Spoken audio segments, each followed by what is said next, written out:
एक ऐसा आदमी जिसने पूरी दुनिया को चुनौती दी, धर्म को भी, राजनीति को भी, और यहाँ तक कि खुद भगवान की परिभाषा को भी। किसी ने उन्हें भगवान का विद्रोही बेटा कहा, तो किसी ने सबसे खतरनाक इंसान। लेकिन लाखों लोगों के लिए वो आज भी प्रकाश है। हम बात कर रहे हैं ओशो रजनीश की। ओशो का जन्म 1931 में हुआ। बचपन से ही वो कुछ ऐसे सवाल पूछते थे, जैसे अगर भगवान है तो दुख क्यों है, अगर धर्म है तो इंसान हिंसक क्यों है। ये सुनकर गांव के बुजुर्ग डर जाते थे और वो ये कहने लगते थे कि यार ये लड़का बड़ा होकर विद्रोही बनेगा। और कहीं ना कहीं वही हुआ। ओशो ने कॉलेज में दर्शन पढ़ाया, लेकिन साथ ही धार्मिक पाखंड के खिलाफ बोलते रहे, आवाज उठाते रहे। उनका मानना था कि जीवन को सेलिब्रेट करो, ध्यान और प्रेम ही सच्चा धर्म है। आदमी तब तक बंधा है जब तक वो अंधविश्वास और परंपराओं में फंसा है। और ये उनकी जो ये बात है, जो एक लाइन है, वो काफ़ी डीप है, काफ़ी डीप टच होती है। वो ये कहते हैं कि मैं ना नास्तिक हूँ ना आस्तिक हूँ, मैं सिर्फ जागरूक हूँ, मैं सिर्फ कॉन्शियस हूँ। उनके प्रवचन इतने तीखे थे कि मंदिर, चर्च और मस्जिद उनसे नाराज हो गए थे। उन्होंने कुछ ऐसा कहा कि राजनीति झूठ पर टिकी है, धर्म लोगों को गुलाम बना रहा है, प्यार सबसे खतरनाक है क्योंकि वो इंसान को आज़ाद कर देता है।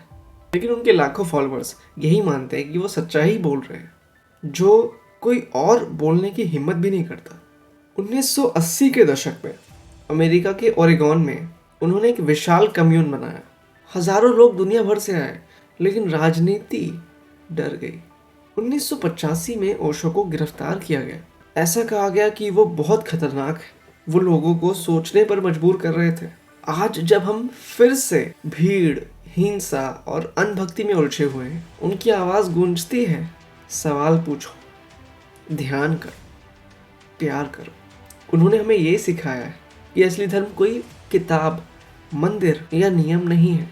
असली धर्म सिर्फ यही है, जागरूकता, कॉन्शियस। आप कितने जगे हुए हो, आप खुद के कितने ज्यादा पास हो, बहुत ज्यादा इंपॉर्टेंट होता है। 21 साल की उम्र में जब वो जबलपुर के बगीचे में ध्यान कर रहे थे, अचानक सब बदल गया। उन्होंने ये लिखा, अचानक समय रुक गया है, सब कुछ जीवित था, पेड़, सितारे, सब मुझे गले लगा रहे थे। मैं एक बूंद से महासागर बन गया। क्या ब्यूटीफुल लाइन है ना ये। यही उनका ज्ञानोदय था। उस पल से वो जानते थे कि जीवन को सिर्फ शब्दों से नहीं, अनुभव से जीना है।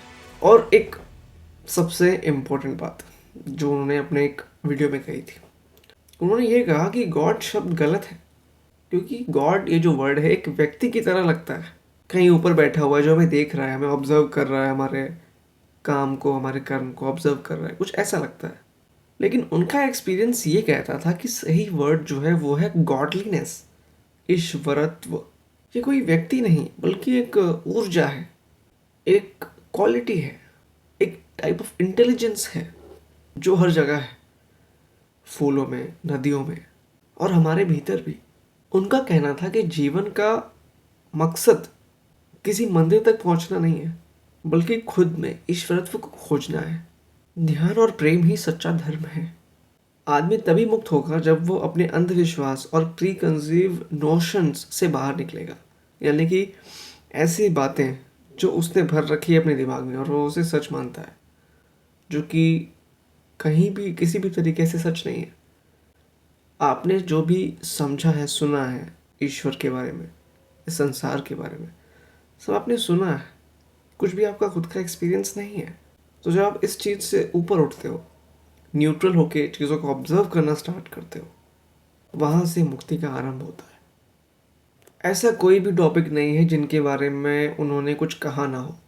एक एक चीज़, एक एक एस्पेक्ट, चाहे वो आपके माइंड के बारे में हो, आपके फिजिकलिटी के बारे में हो, फिजियोलॉजी के बारे में हो, साइकोलॉजी के बारे में हो, स्पिरिचुअलिटी के बारे में हो, किसी भी चीज़ को उन्होंने नहीं छोड़ा है। हर चीज़ के बारे में उनका एक्सपीरियंस उन्होंने अपने वीडियोस के साथ शेयर किया है, जिससे आप ये अनुमान लगा सकते हैं कि वो कितने महान, अनुभवी और एक्सपीरियंस्ड थे।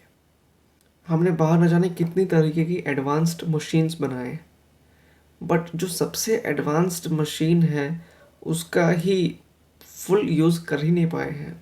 कॉन्शियसनेस के कुछ ऐसे लेवल्स जहाँ से कुछ ऐसा एक्सपीरियंस किया जा सकता है जो नॉर्मली कॉन्शियसनेस में सेंसिबल नहीं होती।